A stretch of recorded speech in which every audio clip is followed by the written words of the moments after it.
Halo, Assalamualaikum warahmatullahi wabarakatuh. Saya Novi Nur Amalia akan membahas tentang apa itu pidato, tips membacakan pidato yang baik, dan praktik pembacaan pidato. Oke, langsung saja simak baik-baik ya. Pada acara peringatan hari besar, seringkali kita menemukan orang-orang berpidato. Nah, pidato sendiri memiliki arti sebagai sebuah kegiatan berbicara di depan umum atau berorasi untuk menyatakan pendapatnya. Pidato biasanya dibawakan oleh seorang yang memberikan pernyataan tentang suatu hal atau peristiwa yang penting dan patut diperbincangkan. Pidato yang baik dapat memberikan kesan positif bagi pendengarnya. Dalam berpidato, penampilan, gaya bahasa, dan ekspresi hendaknya diperhatikan agar orang-orang yang menyaksikan pidato menjadi tertarik dan terpengaruh oleh pidato yang disampaikan. Lalu, bagaimana sih tips atau cara untuk membacakan pidato yang baik? Nah, yang pertama, berlatihlah membaca naskah pidato sebelum penampilan sesungguhnya. Latihan ini dapat dilakukan dengan cara berlatih berpidato di depan cermin untuk melatih kepercayaan diri. Yang kedua, perhatikan penampilan. Pakailah busana yang baik, sesuaikan dengan tema, situasi, dan kondisi. Yang ketiga, kuasai tema dan hal-hal yang terkait dengan isi pidato yang akan dibaca. Yang keempat, perhatikan kata kunci dan kenali audiensnya. Yang kelima, bersikap tenang dan meyakinkan, sehingga audiens akan menikmati dan tidak merasa ragu dengan apa yang disampaikan.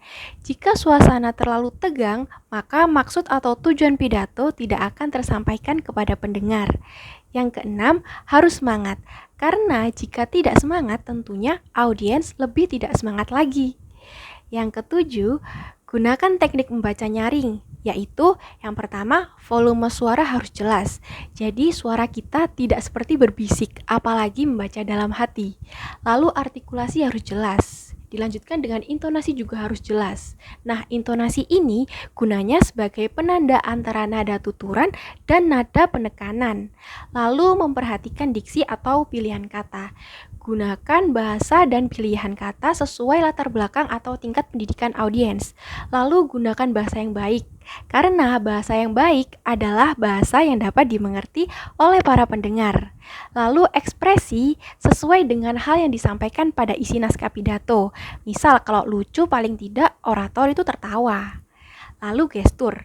Nah, gerakan tubuh ini disesuaikan dengan irama pidato. Jadi, lakukan gerakan yang dapat memberikan pesan kepada pendengar baik dengan gerakan tangan, kepala, dan arah badan kita.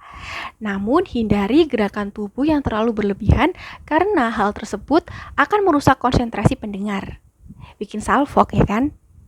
Dilanjutkan dengan pandangan mata, itu tidak terpaku pada naskah saja. Lebih baik jika menyapukan pandangan ke seluruh penjuru. Usahakan hanya setengah membaca teks yang diselingi dengan peragaan atau gerakan. Lalu fokus dan konsentrasi, karena jika tidak akan membuat lupa apa yang ingin disampaikan dan jangan memperhatikan hal-hal yang dapat mengganggu konsentrasi. Selanjutnya buat simpulan. Nah, setelah selesai pidato, jangan lupa meringkas isi pidato, mengambil simpulan, dan menyampaikan harapan semoga isi pidato bermanfaat. Lalu tutup pidato dengan elegan. Nah, setelah isi pidato disampaikan, tutup dengan cara mengucapkan terima kasih kepada audiens atas perhatiannya.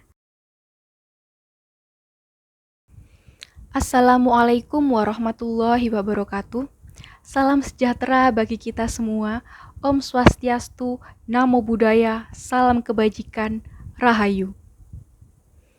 Ibu dan bapak guru yang saya hormati dan banggakan, hampir 2 tahun kita semua tersandung dengan adanya pandemi. Guru dari Sabang sampai Merauke terpukul secara ekonomi, terpukul secara kesehatan, dan terpukul secara batin. Guru mau tidak mau mempelajari teknologi yang belum pernah mereka kenal. Menyederhanakan kurikulum untuk memastikan murid mereka tidak belajar di bawah tekanan. Tidak hanya tekanan psikologis karena pembelajaran jarak jauh, Banyak guru yang mengalami tekanan ekonomi untuk memperjuangkan keluarga mereka agar bisa makan. Saat saya magang di salah satu sekolah menengah pertama di Surabaya, saya mendengarkan terobosan-terobosan yang guru inginkan di sekolah mereka. Wajah mereka terlihat semangat membahas platform teknologi yang cocok dan tidak cocok. Dengan penuh percaya diri, mereka memuji dan mengkritik kebijakan dengan hati nurani mereka. Dari situlah saya menyadari bahwa pandemi ini tidak memadamkan semangat para guru, tapi justru menyalakan obor perubahan. Banyak guru yang menginginkan akses terhadap teknologi dan pelatihan yang relevan dan praktis.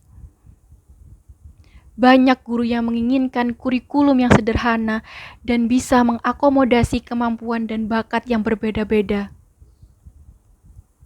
Banyak guru yang menginginkan pemimpin-pemimpin sekolah mereka untuk berpihak kepada murid, bukan pada birokrasi.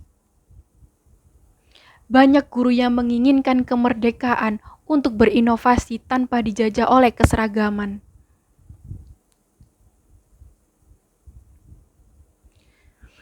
Terima kasih yang sebesar-besarnya kepada semua guru atas pengorbanan dan ketangguhannya. Tanpa jasa guru, kita bukanlah siapa-siapa dan juga bukan apa-apa di hari ini. Tanpa curahan kasih sayangnya, rasanya sulit untuk bisa paham dan mengerti beragam mata pelajaran. Selamat Hari Guru bagi kita semua. Semoga pidato yang saya sampaikan dapat diterima dengan baik. Sekian dari saya, kurang lebihnya mohon maaf. Wassalamualaikum warahmatullahi wabarakatuh. Om Shanti Shanti Shanti Om. Namo Buddhaya. Demikian pengetahuan tentang pidato, tips membaca pidato, dan praktik pembacaan pidato. Semoga bermanfaat.